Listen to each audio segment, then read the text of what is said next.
Sebalik maya ini, Kanda masih menanti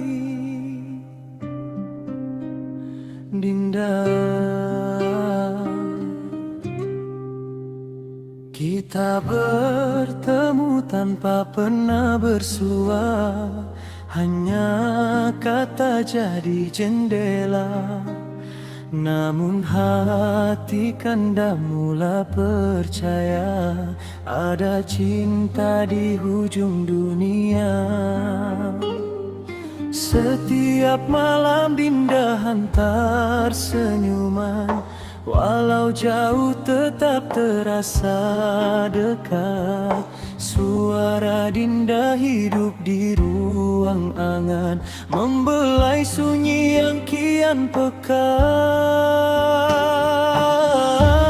Walau tanpa genggaman, tanpa peluk dan pandangan, Kanda tahu rasa ini nyata. Bila bicara bergetar di dada,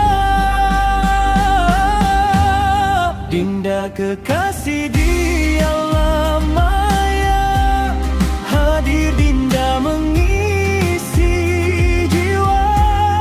Walau hanya melalui kata cinta, Dinda buat Kanda bernyawa. Di setiap pesanan Kanda, Dinda pegang janji.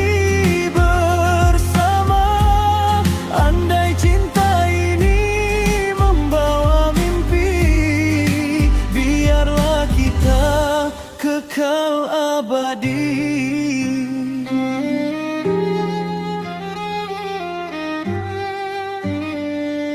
Kita berkongsi rahasia dan tawa di balik jarak yang tak terlihat.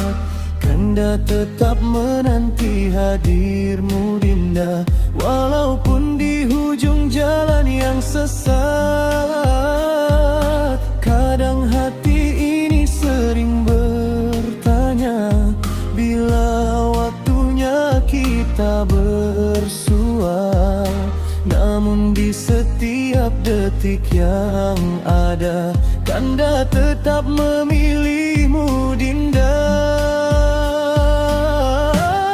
Kalau tanpa genggaman, tanpa peluk dan pandangan, Kanda tahu rasa ini nyata.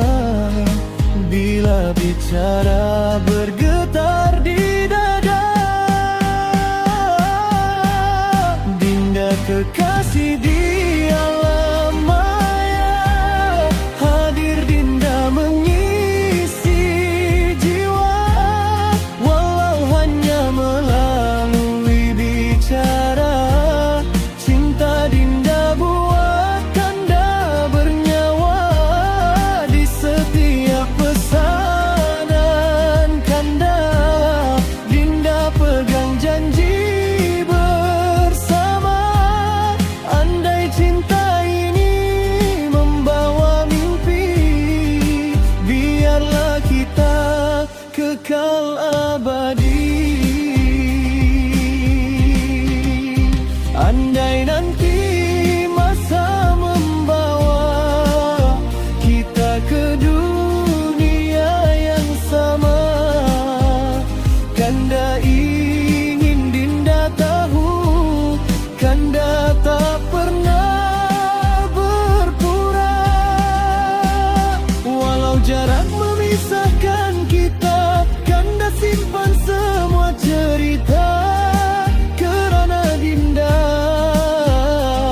walau tak di depan mata, tetap cinta paling indah buat selamanya.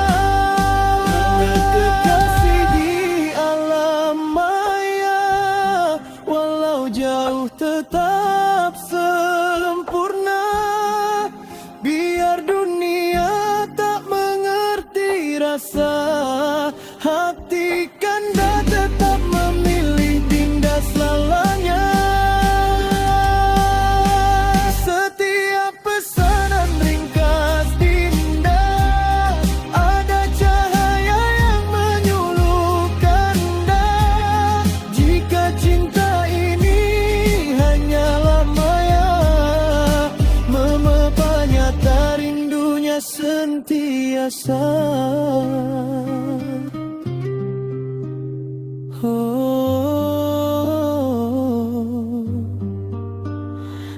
sebalik maya ini, Kanda masih di sini mencintai.